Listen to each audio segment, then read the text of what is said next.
Sometimes you can be in a space and you can sense a spirit or a residue of something.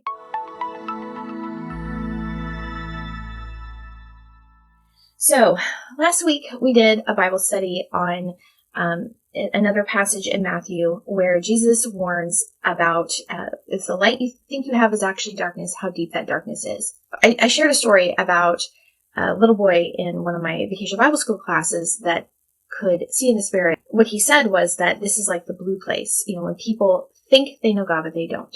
And he said it's a really sad place. You can go back and watch that video. I do have timestamps on it. And there was a question about it. And I guess maybe I didn't explain it very well, but they said, is it, what was it that he actually saw? So as I explained last week, I did not actually hear this. It was my daughter that said this, but I had other conversations with him, and it was pretty obvious that he could see in the spirit. So I don't know exactly, I didn't question him about this, so I don't know exactly what he was saying, but I think what he meant was that sometimes you can be in a space and you can sense a spirit or residue of something, like something that is there, or an emotion, or when there was some really something that's happened over time in a place, you can just feel it. And the thing that stands out to me most about that when I've experienced it is, I mentioned last week, I don't really see very often, but sometimes I can sense things in the spirit. So sometimes people just have this natural capacity for being able to see in the unseen realm. I don't know why that is, if it's just, a family, a family trait, a family characteristic. I don't know. A lot of times you'll see that children actually are more open to it. And I think it's because they haven't been conditioned to shut it off. But that also can be a gift of the spirit. And that's what's known as discerning of spirits. Now, sometimes people think it's discernment. That's not what it is. It's actually being able to, sense what spirit is in operation. And so as Christians, a lot of times we talk about the Holy Spirit. A lot of times I think people talk about it and talk about the Holy Spirit and really aren't even acquainted with him at all. But there are also deceiving spirits. Like, in the Old Testament, it talks about God in his court, like sending a deceiving spirit. So there are other spirits in operation that are going on out there. In, I think it's 1 Timothy, it talks about, for God has not sent us a spirit of fear, but of power and love and a sound mind, right?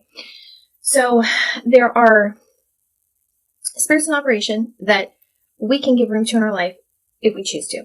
As far as like a spirit in a place, my personal experience, when we went to the Alamo in San Antonio, we went through it, and as I was walking kind of through the little, you just kind of go along and walk in the chapel area, I came to this point and you could just feel the change in the atmosphere in this one corner. And it felt like just absolute despair. And then after I left, I was researching it and reading more about exactly what happened there. And where that was actually where they made their last stand in that corner. And so it was such an intense emotion that you could still feel it. It's like, it's just the residue of that is there. When I used to volunteer for a Holocaust education event, one of the leaders of the movement in Germany was a German pastor, and they started researching what had happened, what the families of these church members had done during the Holocaust after a lady came who could sense in the spirit or see in the spirit, and she said the blood is crying out from the ground, and they recognized that their parents and grandparents had done some pretty horrible things in the Holocaust, and they started repenting of that. So sometimes you can just feel things. It's like, I can't explain it other than sometimes you can feel a residue of something that's gone on there. And so I think that's what he meant by that. The point of it is that, there are people in our churches who think that they're good, and they're not. They're in that blue place. They think they know God, but they don't actually. And so, I think that's what he was picking up on, that residue of that, I guess. I don't know. I didn't talk to him about that. I do have one of my pastors who's no longer there, but, he used to say that he would, like before the service, he would just walk around and take the temperature. And he would just, he would walk the grounds and pray over it. And, he could sense that there was a spirit that, shouldn't be there, and he would just pray against it. So I think that's important that we recognize that we can I think that as people read or these stories or watch these movies like The Exorcist, they see, they equate like spiritual possession as this very extreme thing, or they don't believe in it at all. And that's just like a very extreme. We can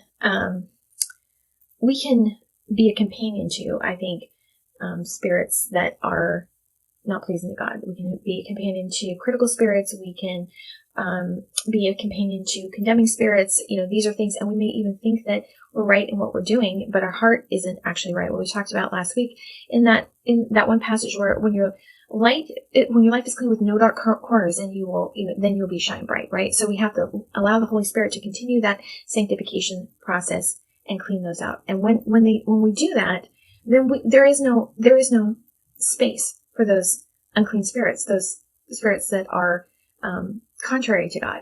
There was I can't remember if I actually mentioned this in the review itself, but I do have a review of a book by Mark Andrew Ritchie called Spirit of the Rainforest.